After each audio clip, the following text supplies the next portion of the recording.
என் உறவுகள் அனைவருக்கும் அஸ்ஸலாமு அலைக்கும் வரஹ்மத்துல்லாஹி வபரகாத்துஹு.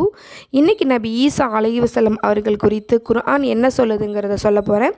அதுக்கு முன்னாடி இஸ்லாமிக் கிட்ஸ் சேனல் லைக் பண்ணுங்கள், ஷேர் பண்ணுங்கள், கமெண்ட் பண்ணுங்கள், மறக்காமல் சப்ஸ்கிரைப் பண்ணுங்கள், பெல் ஐக்கானை கிளிக் பண்ணுங்கள். அப்போ தான் நாங்கள் போகிற வீடியோ நோட்டிஃபிகேஷன் உங்களுக்கு வந்து சேரும். இந்த வீடியோ உங்களுக்கு பயனுள்ளதாக இருந்தால் மற்றவங்களுக்கும் ஷேர் பண்ணுங்கள். வாங்க வீடியோக்குள்ளே போகலாம். 1.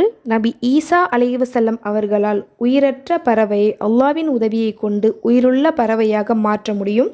2. நபி ஈசா அலைஹிவஸல்லம் அவர்களால் பிறவி குருடையும் வெண் குஷ்டத்தையும் பூரணமாக நீக்க முடியும்.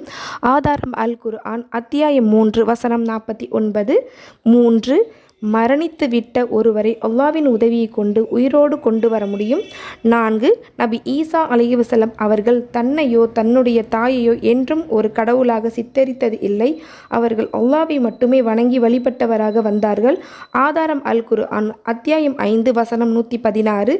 5. நபி ஈசா அலைஹிவஸல்லம் அவர்கள் ஒருபோதும் இந்த பூமியில் துன்புறுத்தப்படவில்லை. ஆதாரம் அல் குர்ஆன் அத்தியாயம் 4 வசனம் 157 158.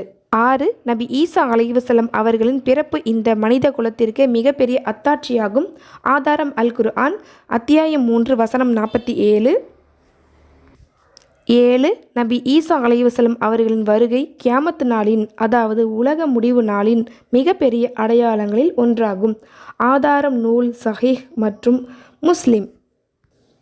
நம்ம சேனலை தொடர்ந்து பாருங்கள், சப்போர்ட் பண்ணுங்கள். அஸ்ஸலாமு அலைக்கும் வரஹ்மத்துல்லாஹி வபரகாத்துஹு.